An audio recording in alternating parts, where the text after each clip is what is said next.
আসসালামু আলাইকুম রহমতুল্লাহ। প্রিয় অনলাইন বন্ধুরা সবাই কেমন আছেন?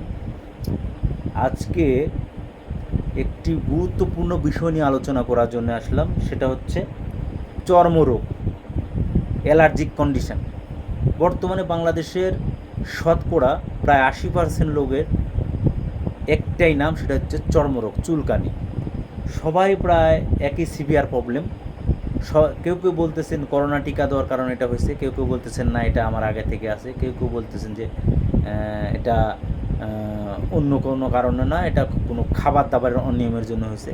আসলে বেসিকলি আপনার যে চিন্তা করতে গেলে এটা একটা রোগ। এটা সর্বপ্রথম আপনাকে জাস্টিফাইড করতে হবে যে এটা একটা রোগ।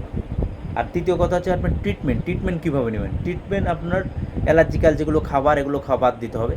এবং আপনার সর্বপ্রথমই করতে হবে কি, আপনার হার্ট ট্রিটমেন্টে যাওয়ার দরকার নাই। যেগুলো ফাঙ্গাল ইনফেকশানের জন্য যেগুলো ওষুধ, ওমাস্টিন, তারপরে ফ্লুকাল, এগুলো আপনি খেতে ট্রাই করতে পারেন।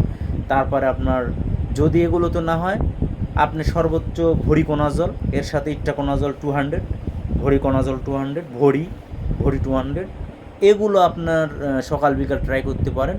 এবং এর সাথে যেগুলো ছত্রাকনাশক, যেগুলো মলম জাতীয়, এগুলো আপনি ওয়েনমেন্ট এগুলো ব্যবহার করতে পারেন।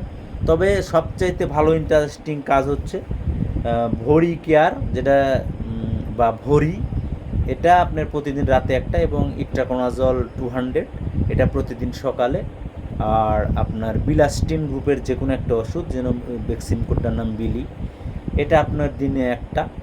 এভাবে আপনি কন্টিনিউ মাসখানেক খেলে হয়তো বা আপনার নির্মূল হবে। কিন্তু আপনাদের কিছু খাবার পরিত্যাগ করতে হবে। সেটা হচ্ছে আপনার বেগুন খাওয়া যাবে না, পুঁটির মাছ খাওয়া যাবে না, আপনার পুঁই শাক খাওয়া যাবে না, আপনার বিলাতি খাওয়া যাবে না, আপনার পাঙ্গাস মাছ খাওয়া যাবে না। এরকম খাবার, এগুলো আপনাকে পরিহার করতে হবে। বেগুন, এগুলো থেকে দূরে থাকতে হবে। কুড়ি কচু, এগুলো থেকে দূরে থাকতে হবে। আসলে আপনি এখন ভাবতেছেন যে খাবো কি, তাহলে আসলে এভাবেই আপনার ইমিউনিটি বাড়ানোর জন্য কাজ করতে হবে। প্রচুর পরিমাণ জিঙ্ক খেতে হবে, জিঙ্ক ট্যাবলেট, এটা রোগ প্রতিরোধ ক্ষমতা বাড়াবে। এবং এখন এই ভরি কেয়ার, ইট্রাকোনাজল 100, এগুলো খেয়েই আপনাকে সমস্যাকে সারাতে হবে। যেন আমি নিজেও ভুক্তভোগী, আমার গিন্নিও এটার ভুক্তভোগী।